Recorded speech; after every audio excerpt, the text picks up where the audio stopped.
Ya, kita mulai. Bismillah, alhamdulillah, wassalatu wassalam ala rasulillah wa ala alihi wa sahbihi wa mawala. Ibu dan Bapak rahmatullah, hari ini kita giliran bahas tafsir. Karena pertemuan terakhir kemarin hadis, kita selang ke tafsir. Mungkin pengajiannya tinggal 2 kali lagi, nanti bulan Ramadan.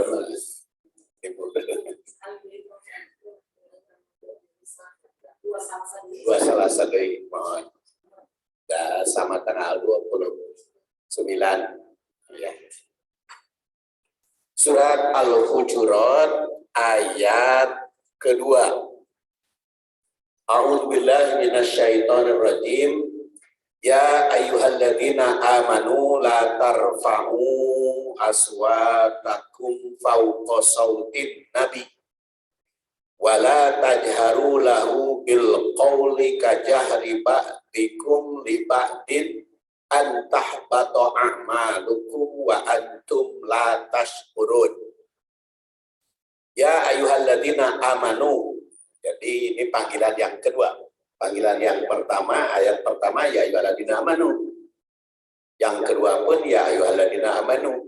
Dan dalam surat Al-Hujurat itu ada 5 kali, ya ayyuhalladzina amanunya. 1, ya ayyuhannas.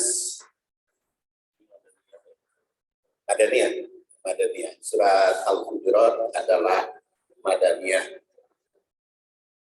Walaupun yang ya ayyuhannas, ayat 13, ya ayyuhannas masih Madaniyah. Karena memang tidak semua ya ayuhan nasu temakiyah. Tapi kalau ya ayyuhalladzina amanu pasti madaniyah. Tapi kalau ya ayuhan nas ada juga yang temakiyah. Seperti Al-Baqarah, ya ayuhan nasu ubudu. Ya ayuhan nasu ubudu rabbakumul ladzi khalaqakum walladzina min qablikum la'allakum tattaqun. Itu Al-Baqarah. Itu Madaniyah, karena surat Al-Baqarah itu semua Madaniyah. Ya ayyuhalladzina amanu, wahai orang yang beriman, la tarfa'u, janganlah kalian meninggikan aswatakum, aswat jamak dari saut, itu suara, aswatakum suara-suaramu, fauqa di atas sautin nabi, suara nabi. Wala tajharu, dan janganlah kalian menjaharkan lahu baginya, bagi Rasul atau di depan Rasul, bil qauli, dengan perkataan atau ucapan, kajahri, seperti jaharnya, ba'dikum, sebagian kamu, liba'din, bagi yang lain. Jahar itu kebalikan dari sir. Jelas, jahar itu terang-terangan, keras. Ba'dikum, seperti sebagian kamu, liba'din, pada ya bagian yang lain. Antah bato. Antah itu kalau bahasa Indonesia, itu kadang-kadang, bahasa Sunda, kadang-kadang mengandung arti bisi. Hati-hati kalau jangan-jangan antah bato menghapus a'malukum, amal-amalmu, wa antum, padahal kalian la tashkurun, tidak sadar. Jadi terjemahnya, hai orang yang beriman, janganlah kamu meninggikan suaramu lebih dari suara Rasul. Pokok itu di atas, tapi di sini melebihi. Dan janganlah kamu berkata kepadanya dengan suara keras, sebagaimana kerasnya suara sebagian kamu terhadap sebagian yang lain. Kan kita mah kalau sesama manusia kadang-kadang saling keras. Silih keras, tarik-tarik. Ya, tarik-tarik kan. Tapi kalau Kalau sesama manusia mah itu mah tergantung ada kebiasaan. Tapi kalau kepada Rasul mah nggak boleh melebihi suara Rasul.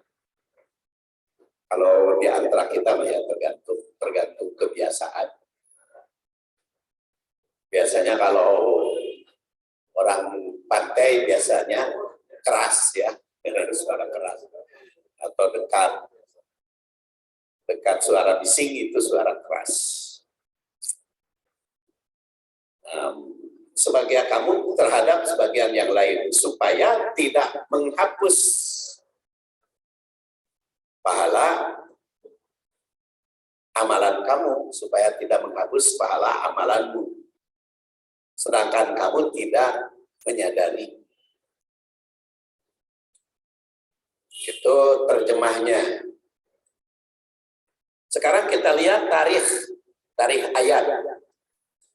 Tarikh itu sejarah bisa mengandung arti atau bermakna sebab nuzul, bisa juga bagaimana keadaan ayat ini ketika Rasul atau di zaman Rasul. Diriwayatkan dari Ibnu Jarir yang lahir 224, Ibnu Jarir itu wafat 310 Hijriah. Ibnu Jarir itu sering disebut Syaikhul Mufassirin, gurunya orang-orang penafsir Al-Quran atau Imamul Mufassirin. Kalau Imamul Muhaddisin itu Al-Bukhari 194, wafat 256, itu Imam Bukhari, lebih dulu daripada Ibnu Jarir. Kalau Ibnu Jarir itu sering disebut Imamul Mufassirin atau Saiful Mufassirin. Dan memang para ulama salafi istilahnya ya, ulama salaf, kalau sebelum abad ke-5 itu sering disebut ulama salaf, ulama abad ke-5 Hijriah, ulama terdahulu. Kalau ulama kini kholaf, jadi ada salaf, ada kholaf. Salaf itu terdahulu, kholaf itu kekinian. Nah, tapi kadang-kadang bukan ditentukan oleh tahun, tapi oleh pandangan. Seperti sahabat juga, ada yang salaf, ada yang kholaf, pola berpikirnya. Seperti antara Umar bin Khattab dengan putranya, Ibnu Umar. Ibnu Umar itu pemikirannya salaf. Kalau Umar bin Khattab, kholaf. Karena itu maju ke depan kalau Umar bin Khattab. Makanya Umar bin Khattab itu sering istilahnya itu sering bertanya kepada Rasul. Kalau sesuatu yang diharamkan itu ditanya. Kalau Ibnu Umar itu kan salaf pola pikirnya. Dia apa adanya dari Rasul. Pernah dalam satu riwayat Ibnu Umar berhaji itu di kawasan antara Al-Baidah ke Mekah. Dia berhenti dulu dari kudanya, kemudian melong apa? Untuk melihat ke suatu tempat. Ya, setelah itu naik lagi kuda. Sahabat teman-temannya bertanya, loh, kok Abdullah, kenapa kamu melakukan hal itu? Ya, saya tidak tahu. Pokoknya ketika Rasul ke sini, melong di situ, ya saya lihat aja. karena Rasul waktu ke sini melong ke situ, ya saya lakukan, kata Ibnu Umar. Jadi itu Ibnu Umar. Jadi apa yang dipraktekkan Rasul itulah yang dipraktekkan, tidak ditanya. Kalau Umar kan keras, tanya dulu. Walaupun ujungnya Umar bin Khattab juga ya tahu kepada Rasul. Makanya ketika dia mau mencium Hajar Aswad, dia mengatakan, Jadi alamu anak hajam. Aku tahu kau itu batu. Ya, karena Rasul mencium, ya udah cium saja. Itu berpikirnya kritis gitu. Itu falak. Jadi kadang-kadang antara falak dan salaf itu bukan tahun, tapi pola pikir. Nah, ulama-ulama sekarang juga ada salaf. Pola pikir apa adanya di zaman Rasul. Ada kholaf. Kholaf itu pola pikirnya maju, mengkritisi. Seperti Ibnu Abbas, itu sahabat Rasul yang lahir tahun 3 sebelum hijrah, wafat 68 Hijriah, Ibnu Abbas. Itu kholaf pikiran. Sehingga alif lam mim saja ditafsirkan oleh Ibnu Abbas, itu ditakwil. Padahal Departemen Agama itu salah. Alif lam mim kan tidak diterjemahkan oleh Departemen Agama. Tapi oleh Ibnu Abbas kan diterjemahkan. Baik, itu Ibnu Jarir ya tadi ya sambil membahas juga ulumul tafsirnya ya. Ibnu Jarir itu penyusun tafsir seluruh Al-Quran. Ibnu Jarir se-Al-Quran dan banyak bersanadkan kepada Ibnu Abbas. Tapi ini dari Qatadah terangkan bahwa para sahabat sering meninggikan suara di dekat Rasul sehingga mengganggu dan membisingkan orang. Maka ayat ini turun sebagai teguran pada mereka. Kemudian riwayat yang kedua diriwayatkan pula menurut versi lain, Sabit bin Qais bin Sammas. Sabit bin Qais itu wafatnya tahun 12 Hijriah, zaman Abu Bakar Siddiq.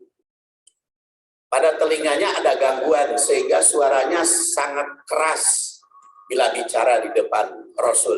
Di depan Rasul saja Sabit bin Qais itu kalau bicara lantang, keras. Makanya oleh Rasul pernah diangkat jadi juru bicara, penyambung, ya, penyambung suara.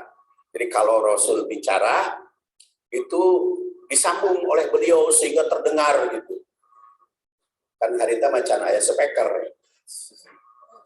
Ayeuna ayah speaker kayak dilarang ku Menteri Agama, dilarang bunyi keras.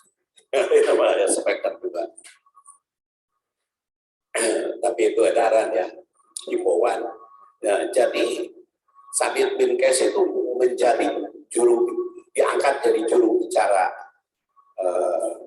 Rasul karena suaranya keras. Dan bila bicara di depan Rasul pun keras suaranya. Maka ayat ini turun sebagai etika bicara. Jadi ditinjau dari sudut historis, ayat ini memberikan bimbingan tentang etika komunikasi dan pergaulan bersama Rasul. Namun karena Rasul sekarang sudah wafat, jadi tidak boleh bicara lebih keras. Itu apa? Maknanya macam-macam. Ada yang mengatakan di depan makam Rasul tidak boleh keras. Makanya kalau kita bicara keras atau umpamanya wiridan atau berdoa keras di dekat makam Rasul, itu langsung si askar satpam di orang itu langsung latar fa'u suatakum wa sautin nabi. Makam Rasul. Dan itu di makam Rasul kan tertulis itu. Ya ayyuhalladzina amanu la tarfa'u aswatakum fawqa sautin nabi. Maka itu maknanya sebagian ulama. Makna yang kedua, walaupun jasadnya Rasul sudah wafat, tapi kan sunnahnya masih ada. Jadi tidak boleh meninggikan suara melebihi suara Rasul itu. Kita kalau punya pendapat jangan melebihi Rasul, jangan melebihi hadis. Jadi kalau kita berpendapat jangan melebihi Rasul. Jadi kalau begini, kalau Rasul itu melakukannya kadang-kadang, ya nggak usah kita terus-terusan. Kalau Rasul tidak memerintah, ya nggak usah kita perintahkan. Contohnya makan korma. Rasul kan nggak nyuruh makan korma. Cuman Rasul suka makan korma. Ya kita jangan perintah untuk makan korma. Karena Rasul juga tidak memerintah. Jadi tidak boleh melebihi.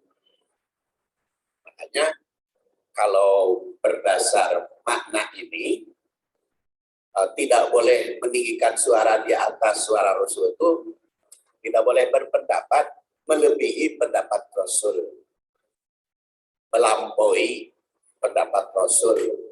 Atau kalau diskusi, kritisnya terhadap hadis, jangan seperti kritis terhadap pendapat orang. Kan sekarang kadang-kadang ada gitu ya. Jadi saking kritisnya pada hadis, sehingga ditinjau. Akhirnya ya kadang-kadang melampaui. Salah satu contoh, daging babi itu haram. Kenapa haram? Sebab ada cacing pita. Itu melebihi Rasul, dan Rasul juga tidak mengatakan haramnya babi karena cacing pita. Sekarang bagaimana kalau daging babi itu haram karena cacing pita? Bagaimana kalau ada vaksinasi cacing pita? Kan mati cacing pita, nanti babi. Apa jadi halal? Kan enggak. Jadi itu ada hal-hal yang tidak bisa dikritisi. Kalau hikmahnya sih boleh. Kan cerita di WA itu sering. At-tahiyatulillah was-sholawat wal mubarak, atau at-tahiyatul mubarakatus sholawatut thayyibatulillah.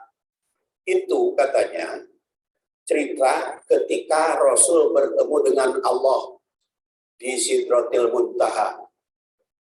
Ya at-tahiyatulillah wal mubarakatus sholawatut thayyibatulillah, itu kata Rasul. Maka Allah menjawab, Assalamu alaika ayuhan nabiyyu warahmatullahi wabarakatuh. Kemudian maka malaikat menjawab, Assalamu alaina wa ala ibadillahis sholihin. Saya coba itu sumbernya di mana, dialog Rasul dengan Allah di Isra Mi'raj, nggak ada. Viral itu. Tapi saya kontak kenaon bahasa Indonesia. Cari di dalam kitab-kitab hadis, nggak ada.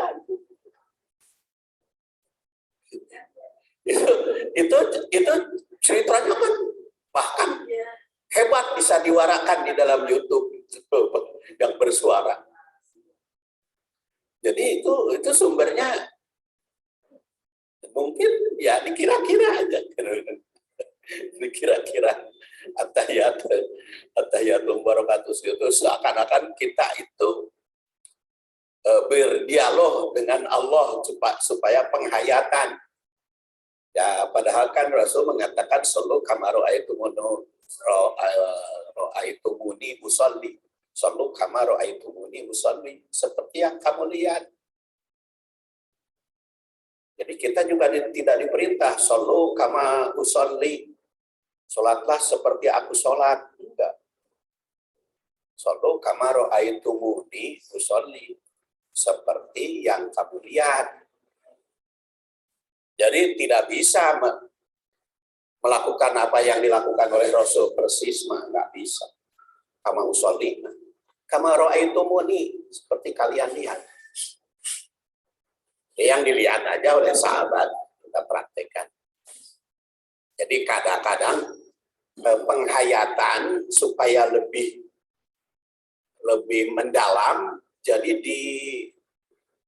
didramatisir itu ya itu khawatir melebihi Rasul. Kalau kita lihat berdasar ayat ini. Kemudian kita lihat sekarang tanasub atau kaitan ayat ini dengan ayat sebelumnya. Ayat sebelumnya, ya ayyuhalladzina amanu la tuqaddimu baina yadayillah wa rasulih wattaqullaha innallaha samii'un 'aliim.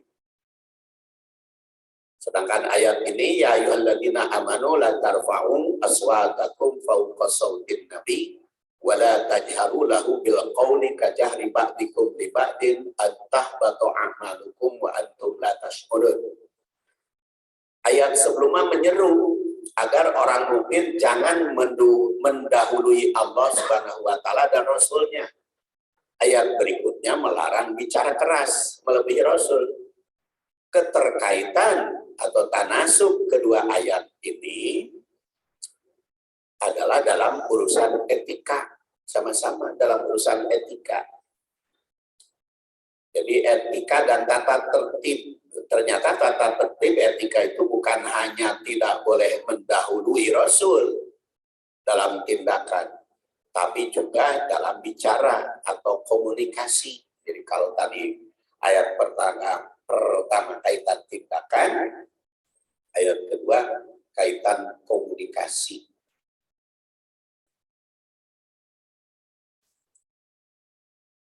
Kaitan yang kedua, dalam ayat sebelumnya ditegaskan agar setiap mukmin bertakwa, karena di situ dikatakan wattaqullah. Innallaha samii'un 'aliim. Bertakwalah kamu kepada Allah. Jadi seruan takwa itu cukup banyak itu dalam surat Al-Hujurat. Nanti juga wattaqullah. Ada inna akramakum indallahi atqakum dalam surat Al-Hujurat juga. Di sini di ayat pertama wattaqullah innallaha samii'un 'aliim. Jadi dalam ayat ini bertakwa kepada Allah, pada ayat selanjutnya diterangkan bagaimana takwa tersebut. Takwa pada Allah Subhanahu wa taala mesti dimanifestasikan dengan sopan pada Rasul. Jadi menghormati Rasul itu merupakan bagian dari perintah Al-Qur'an.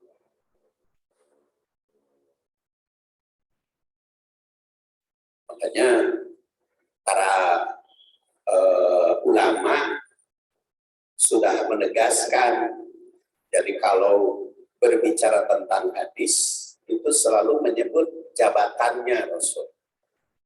Qala Rasulullah, qala Nabi. Tidak ada yang mengatakan qala Muhammad. Nah, kalau nyebut qala Rasul, qala Nabi, ya mungkin ulama-ulama sekarang aja yang mengatakan Muhammad berkata. Biasanya orang-orang jaringan Islam liberal menyebut Muhammad berkata. Jadi kalau kita itu kesopanan kalau Rasulullah. Kemudian pengunci ayat sebelumnya menandaskan bahwa segala ucap, sikap, tindakan manusia termasuk niatnya diketahui oleh Allah. Maha mendengar, maha tahu. Maka ayat selanjutnya dikunci dengan perintah waspada. Jangan sampai ada sikap dan tindakan yang tidak disadari. Oleh karena itu, kesadaran lahir batin mesti tetap dijaga. Jadi kalau pada ayat pertama, innallaha samii'un 'aliim. Kalau ayat kedua, wa antum la tash'urun. Jadi karena Allah itu maha mendengar lagi maha tahu, maka kita harus selalu sadar. Jadi kaitan ayat itu atau tanasub ayat itu bisa melihat dari sudut awal, ya ayyuhalladzina amanu sama-sama. Tengah seperti wattaqullah, dikaitkan dengan wala tajharu bil qaul, dan akhir ayat kaitannya. Jadi akhir ayat pertama innallaha samii'un 'aliim. Allah itu maha mendengar lagi maha tahu. Maka ayat kedua, antum la tashkurun. Makanya karena Allah maha mendengar dan maha melihat, maha tahu, maka kita ucap sikap tindakan itu harus penuh kesadaran. Penuh kesadaran. Tanasub yang keempat, dalam mengkaji Quran dan Sunnah, mesti berbeda dengan kajian ilmiah lain. Ayat berikutnya melarang menyamakan kedudukan Rasul dengan sesama manusia. Oleh karena itu, kesopanan terhadap hadis mesti tetap dijaga. Jangan sampai menyamakan dengan kajian ilmiah lain. Jadi harus ada perbedaan kalau mengkaji hadis mah. Ada kesopanan, didasari iman, mengaji Quran. Ada kesopanan. Makanya di sini kita kaji dengan 7 tak itu tertib ayat. Kita sebelum takwil itu kita lihat tafsirnya dulu para ulama. Kemudian ditakwil, setelah ditakwil takbiknya bagaimana penerapannya di dalam kehidupan kita. Makanya Ibnu Katsir itu menyarankan kalau menafsirkan Quran maka dahululah Al-Quran dengan Quran. Ibnu Katsir itu lahir tahun 701, wafat 771. Ibnu Katsir. Dengan Quran tafsirnya. Kemudian kalau tidak ditemukan dengan Quran, coba hadis. Kalau ditemukan dengan hadis, coba pendapat sahabat, pendapat para ulama. Lalu terakhir pendapat kita dalam tafsir itu bayan kalimatillah, bayanan tafsirian ala tokotil mufassirin. Tafsir itu menjelaskan kalamullah sejelas-jelasnya sesuai dengan kemampuan mufassir. Urutannya supaya berdasar tertib atau urutan itu kita bisa memahami secara mendalam. Tanasub yang kelima, ayat sebelumnya menyeru mukmin agar tidak mendahului Allah dalam langkah. Ayat berikut menyeru agar tidak meninggikan suara melebihi Rasul. Keterkaitannya kedua ayat tersebut, ayat sebelumnya berkaitan dengan pergaulan, langkah, dan ayat berikutnya berkaitan dengan komunikasi dalam berbicara. Tanasub yang keenam, ayat pertama dan kedua berkaitan dengan kehidupan sahabat bersama Nabi SAW. Saat ini Nabi telah tidak ada secara lahiriah, namun secara batiniah masih dirasakan keberadaannya, terutama ketika membaca hadis. Makanya nanti pada ayat 6 ya, wa'lamu anna fikum Rasulullah. Ingat, di kalanganmu ada Rasul. Jadi Rasul itu walaupun fisiknya sudah wafat, tetapi hadisnya kan masih ada.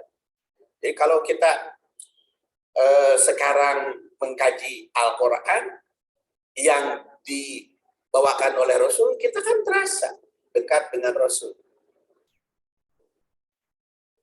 Seperti kita masuk Masjid Nabawi, itu terasa nanti asa-asup ke rumah Rasul. Bapak Ibu kan merasakan ketika masuk Masjid Nabawi, rasanya asa-asup ke Masjid Rasul. Karena memangnya masuk, tapi itu karismanya itu masih ada. Karismanya itu masih ada. Dan itu sebetulnya pada orang lain pun yang mempunyai kewibawaan, yang mempunyai keahlian, itu akan terasa seperti itu. Nah, jadi secara batiniahnya masih ada karena Rasul, hadisnya masih ada. Terutama ketika membaca hadis yang lengkap dalam berbagai tulisan. Ini menggambarkan bahwa setiap mukmin itu merasakan keberadaan Rasul di tengah-tengah kita. Ketika membaca hadis itu merasa kita berkomunikasi dengan Rasulullah Shallallahu Alaihi Wasallam. Makanya ketika mengkritisinya juga tidak melebihi apa yang disampaikan oleh Rasul. Kalau hikmah nama boleh. Hikmah itu manfaatnya seperti tadi. Tapi itu haram karena ada cacing pita. Hikmahnya apa? Tapi bukan penyebab. Hikmahnya boleh. Seperti dulu Imam Al-Hasan, Pak Hasan, Imam Persis ya, itu kan mengatakan minum sambil berdiri itu hanya makruh. Minum sambil berdiri. Karena pada saat itu tidak diteliti apa manfaat dan mafsadat minum sambil berdiri. Mafsadat minum sambil berdiri, apalagi baru selesai olahraga, minum sambil berdiri kan bahaya ke ginjal, saluran kencing. Sama juga tentang perhiasan emas, bukan dilarang oleh Rasul.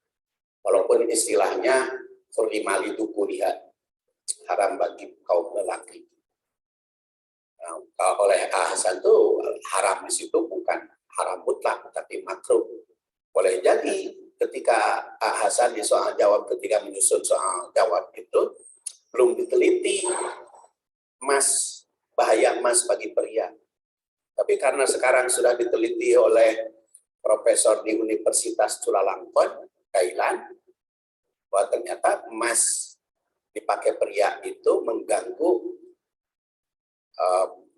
kesuburan pria. Jadi mengganggu anatomi pria. Kalau ke perempuan enggak.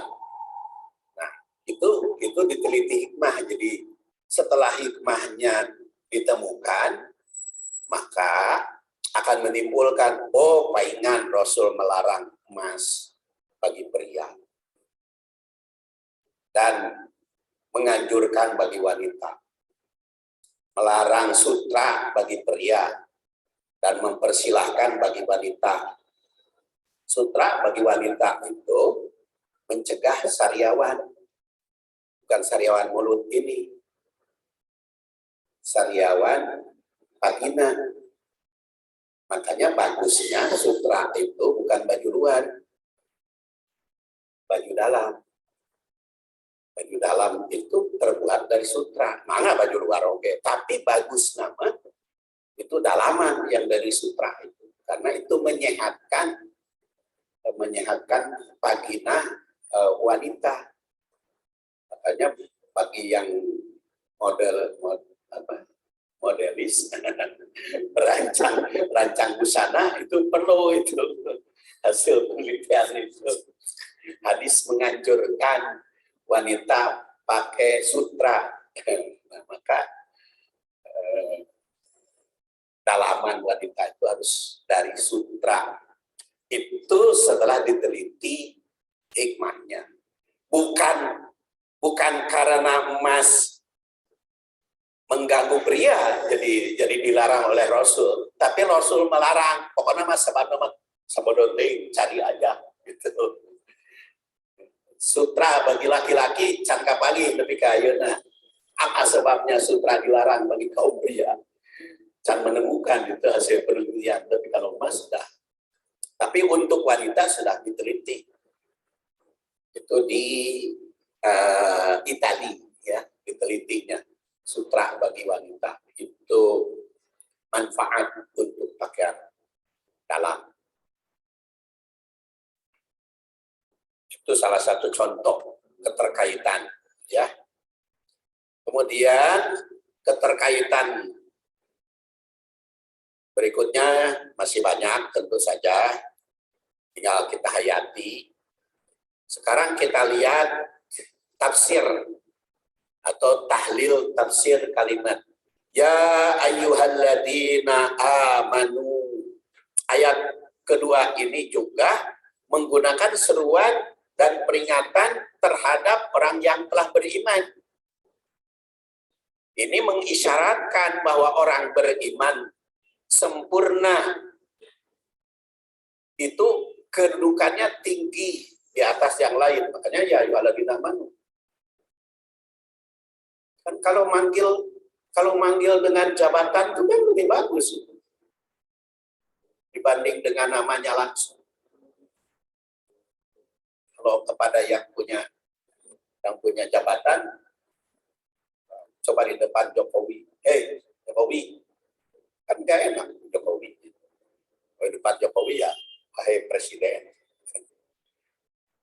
Atau di Ridwan Kamil, Kamil, itu kan nggak enak. Tapi kalau, Pak Gubernur, itu manggil jabatan. Makanya Allah juga memanggil ketiga kepada kita, ya ayyuhalladzina amanu, komunikasi yang baik. Dan dalam rangka menghormati orang beriman, ya ayyuhalladzina amanu. Bahwa orang beriman itu mempunyai kedudukan tinggi di atas yang lain. Di samping itu, dengan panggilan orang beriman, memberikan penjelasan bahwa Allah sangat hormat dan sopan pada hamba yang beriman. Panggilan kedudukan atau jabatan itu merupakan bukti penghormatan.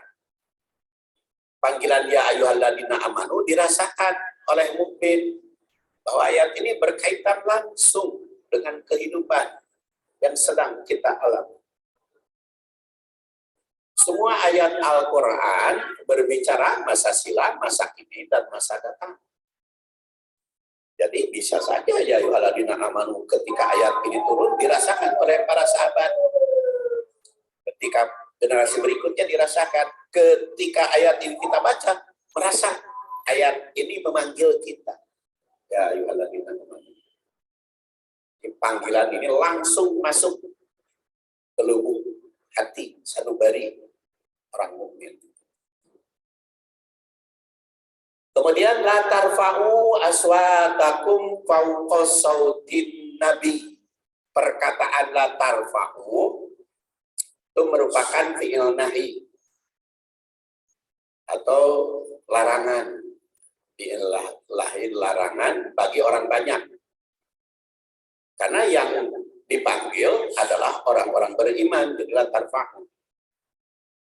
Jadi yang berarti la tarfa'u jangan meninggikan. Jika kalian berbicara bersama Rasul, maka janganlah meninggikan aswatakum, suara-suara kamu di atasnya. Yang dilarang di sini adalah meninggikan suara fauqa sautin nabi. Fauqa itu artinya di atas suara nabi. Ini juga kan nabinya juga disebut jabatan fauqa sautin nabi. Bukan fauqa sauti Muhammad. Jadi bukan harus bicara pelan sehingga nyaris tak terdengar. Bukan. Berlaungan sehingga terkadang bersuara tentu saja diperlukan kedengaran oleh yang diajak bicara. Jadi berbicara keras di atas suara Nabi sehingga mengalahkannya. Itulah yang dilarang oleh ayat ini. Ini juga merupakan etika bahwa meninggikan suara melebihi suara Rasul, suara yang diajak bicara, itu termasuk kurang sopan. Kalau berbicara itu terdengar seperti apa yang dibutuhkan. Tapi kalau melebihi dengan orang yang bicara, nah itu kurang etis, ya, melebihi. Menurut Al-Qurtubi, ayat ini masih berkaitan dengan datangnya Al-Aqra bin Harbi kepada Rasul. yang diajukan oleh Umar pada waktu yang lalu setelah kita ceritakan kisahnya, ya. Karena Abu Bakar dengan Umar bin Khattab berdebat. Bahkan menurut Abu Bakar itu pada Umar, aratu illa khilaf ma aratu illa khilafi. Tiada maksud kecuali berbeda denganku, kata Abu Bakar kepada Umar. Umar menjawab, ma aratu khilafak, aku tidak menghendaki berbeda denganmu.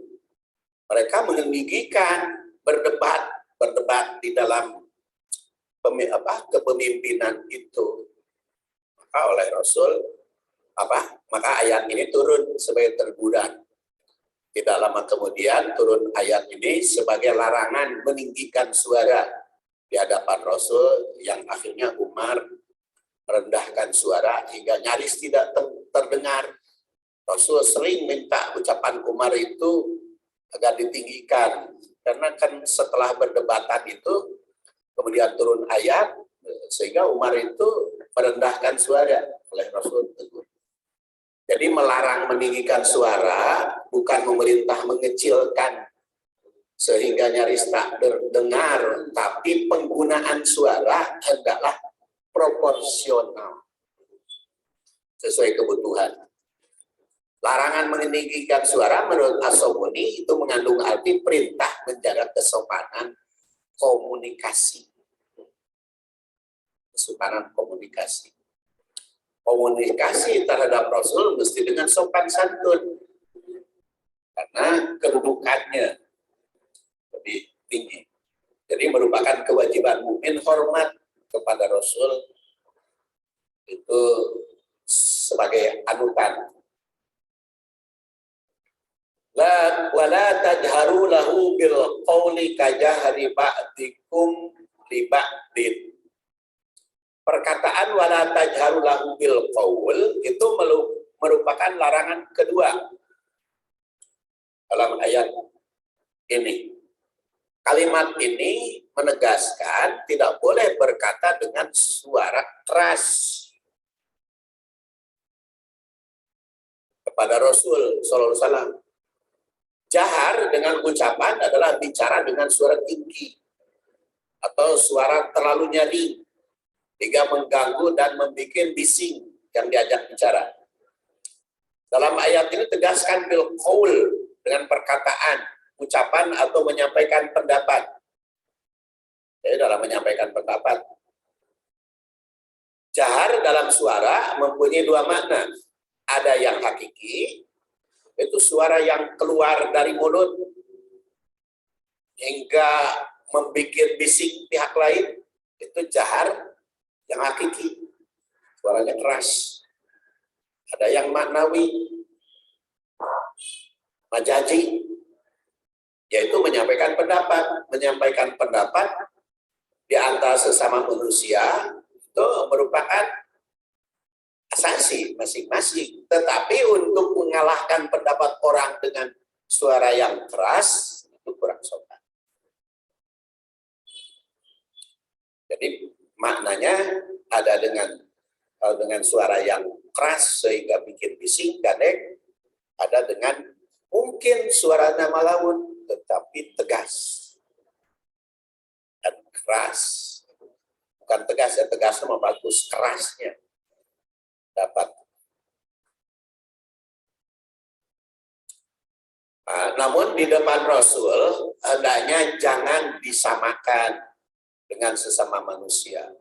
Suara jahar atau menyampaikan pandangan setelah Rasul wafat tentu saja kaitannya dengan sunnah Rasul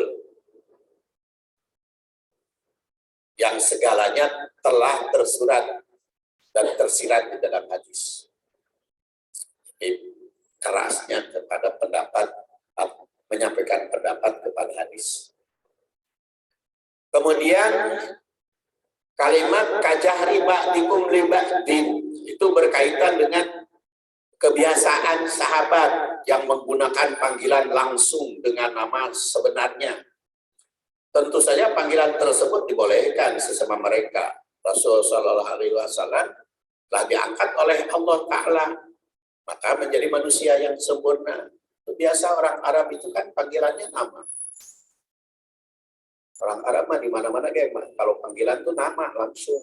Beda dengan orang Sunda. Orang Sunda mah kalanceuk akang, adik de, paman mang, lanceuk nam bapak wah. Sunda mah ada panggilan-panggilan khusus. Tapi kan ayo orang Arab biasanya di mana juga biasa aja panggil nama. Paling anak pertama Pak. Oh ya bisa bapak apa namanya lagi Abu Ahmad. Abu Daud ya, Sulaiman dipanggil Abu Daud. Kemudian ya itu Abu atau Ibnu ya. Kalau seperti Ibnu Abbas ya. Itu di Arab. Dan itu tidak dilarang panggilan kalau sesama. Disilahkan saja, tergantung kebiasaan kebiasaan masing-masing. Kebiasaan masing-masing. Yang dilarang kepada Rasul, kan Rasul juga kadang-kadang dipanggil ya Abul Qasim. Ya Rasulullah. Jadi jangan panggil ya Muhammad kalau kepada Rasul. Nah, kita juga memanggilnya Muhammad Rasulullah. Jadi kalau menyebut Rasul bersabda, makanya di dalam bahasa Indonesia kan ada titik kesopanan bahasa Indonesia juga. Kalau Rasul bersabda, kalau Allah berfirman, baru sahabat berkata, itu kata kesopanan. Makanya para ulama, kenapa sampai salah satu pengikut madhab Asy-Syafi'i itu kalau baca sholawat itu selalu pakai Sayyidina. Allahumma sholli ala Sayyidina Muhammad. Sayyidina Muhammad. Ya karena itu merasa kalau menyebut nama langsung itu enak. Kesopanan. Tapi kan ada yang berpendapat ya Rasulullah yang nggak pakai, kenapa kita harus pakai? Ya itu mah silakan aja perdebatkan. Nggak masalah itu. Silakan jadi perdebatkan pendapat masing-masing ya. Dan pendapat masing-masing. Ada juga kan yang berpendapat dari sholawat mah itu pantas pakai Sayyidina kan. Sayyidina itu Tuhan kita. Kita kan Allahumma sholli ala Muhammad sedang komunikasi dengan Allah. Maka cegap tiga sama pendapat. Jadi menyampaikan pendapat ya. Namun di depan Rasul itu hendaknya jangan disamakan.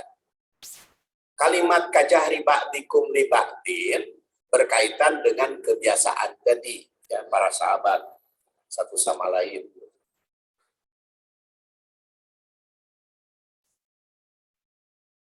Karena kemuliaan itu mesti dijaga kesopanan.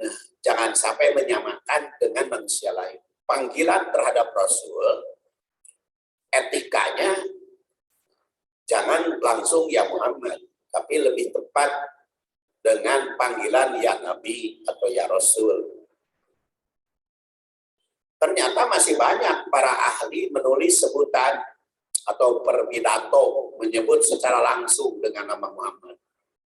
Panggilan secara ini tidak tepat, tapi lebih banyak dengan sebutan Rasul atau Nabi. Nabi bersabda. Seharusnya pula setiap menyebut namanya disertai dengan doa sallallahu alaihi wasallam. Karena hadis menyatakan al-bakhil man dukirtu indahu summalam yusolli alayya sallallahu alaihi wasallam. Itu orang yang sangat pelit, orang yang disebut namaku dekatnya, kemudian tidak mendoakan sallallahu alaihi wasallam. Itu sholat itu kepada Rasul itu harus sholat. Innallaha wa malaikatahu yusholluna 'alan nabi. Hei orang yang beriman, sesungguhnya Allah, innallaha wa malaikatu, Allah dan malaikat yusholluna 'alan nabi, sholat kepada Nabi. Ya ayyuhalladzina amanu, wahai orang Nabi, wahai orang yang beriman, shollu 'alan nabi, sholatlah kepada Nabi. Jadi sholat itu ada Allah kepada hamba, sholat. Ada Allah kepada malaikat, kepada Rasul, sholat. Ada malaikat kepada Rasul, sholat. Ada manusia kepada Allah, sholat. Manusia kepada Rasul, sholat. Manusia kepada sesama manusia, sholat. Jadi sholat ada sholat kita kepada Allah. Artinya doa beribadah. Sholat Allah kepada Rasul, mencurahkan rahmat. Wa huwal ladzi yusolli 'alan nabi. Kemudian malaikat sholat kepada Nabi untuk mendoakan. Kita juga sholat kepada sesama manusia. Qul min amwalihim shadaqatan tutahhiruhum wa tuzakkihim wa sholli. Kalau itu kepada manusia juga sholat, pada sesama manusia sholat.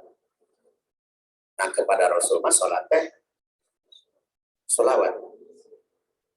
Sebetulnya sholawat dengan sholat sama. Kalau sholawat mah jamaknya, kalau sholat mufrad. Ayo orang berbeda.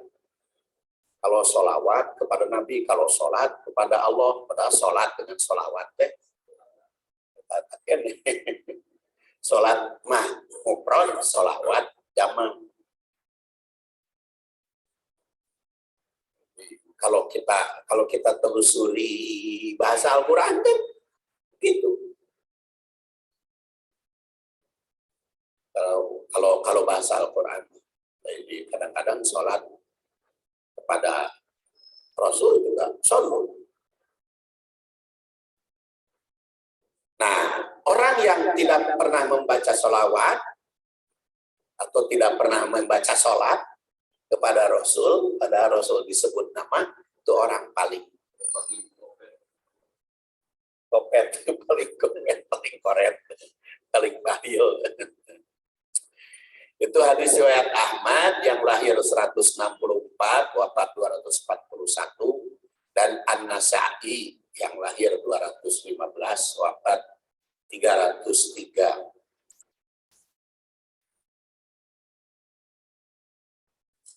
Jadi berdasar hadis ini, betapa kikirnya orang mukmin yang menyebut nama Nabi Sallallahu Alaihi Wasallam tapi tidak bersolawat, tidak disebut, padahal disebut namanya, tidak berdoa.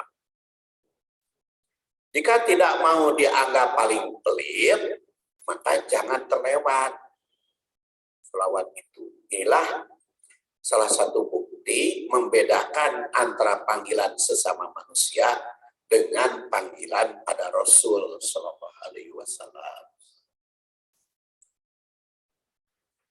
Antah bato a'malukum, mengandung arti bisi. Kalau terhapus nilai amal. Menurut As-Sabuni, antah bato itu mengandung makna khasyah antum a'malakum. Dikhawatirkan hapus amal kalian sehingga tidak bernilai akibat tindakan. Akibat dari meninggikan suara dikhawatirkan bisa menimbulkan hancurnya amal. Anas bin Malik yang lahir tahun 10 sebelum hijrah, wafat 93 Hijriah, Anas bin Malik, yang ketika wafat anaknya 82, laki-laki. Anaknya iya, Istrinya berapa? istri nama 4. Kan Rasul Anas bin Malik nikahnya setelah turun ayat bisa. Tapi kan ganti-ganti. Jadi meninggal, nikah lagi, meninggal, nikah lagi. Anas bin Malik mas, sehingga punya anak 82 dan ketika meninggal cucunya 116. Cucunya 116. Itu Anas bin Malik. Karena kan itu Anas bin Malik itu ibunya Ummu Sulaim ya. Jadi ketika Rasul datang ke Madinah, hijrah, itu kan orang-orang kaya itu menawarkan tanah, menawarkan rumah, menawarkan kekayaan. Tapi Ummu Sulaim nggak punya harta, cuman boga anak kita Anas. Dan tahu Rasul itu begitu ke Madinah tidak punya anak laki-laki. Maka Ummu Sulaim bawa Anas yang umurnya 10 tahun. Ya Rasulullah, saya mah tidak punya apa-apa, tapi saya ini punya anak. Saya kasihkan aja anak saya ini Anas. Namanya Anas bin Malik.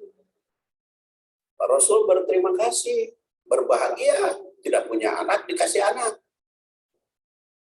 Nah maka kata Ummu Sulaim, ya Rasulullah, doakan untuk anak saya. Maka Rasul berdoa, Allahumma tawwil umurahu. Semoga Allah memanjangkan usia. Zid, ya Rasulullah tambah lagi. Allahumma aksir amwalahu. Perbanyak hartanya. Doakan lagi. Allahumma aksir auladahu. Perbanyak anaknya. Jadi doakan oleh Rasul Anas itu. Dia panjang usia. Lahir tahun 10 sebelum hijrah. Wafat 93. Berarti kan 103 tahun usianya. Banyak anak sampai 82 dan banyak harta karena jadi orang kaya. Jadi mendoakan orang kaya itu bagus. Kalau pengen di doanya kayak gitu langsung dikabul, minta doanya ke siapa itu? Ya mungkin sekarang mah yang dianggap aja. Siapa ya? Yang dianggap oleh kita dikabul. Apa tiap ketemu orang yang iya, pokoknya Allahumma aksir amwalat sadik gitu. Selamat tawil. Jadi boleh mendoakan itu, semoga jadi orang kaya. Boleh Rasul juga. Tapi memang Rasul itu melihat potensi, berdoa juga. Kalau kepada Ibnu Abbas kan Allahumma faqihu fiddin wa alimut ta'wil. Semoga paham tentang agama dan tahu tentang takwil.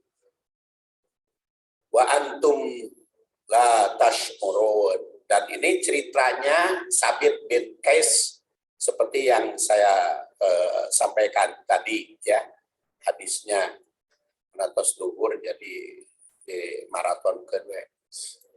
Entah bato amalukum. Jadi wa antum la tash'urun. Kemudian takwil secara tersurat ayat ini turun berkaitan dengan teguran terhadap sahabat. Dan sekarang teguran kepada kita. Kedua, setiap mukmin dilarang meninggikan suara di depan Rasul. Etika komunikasi berarti.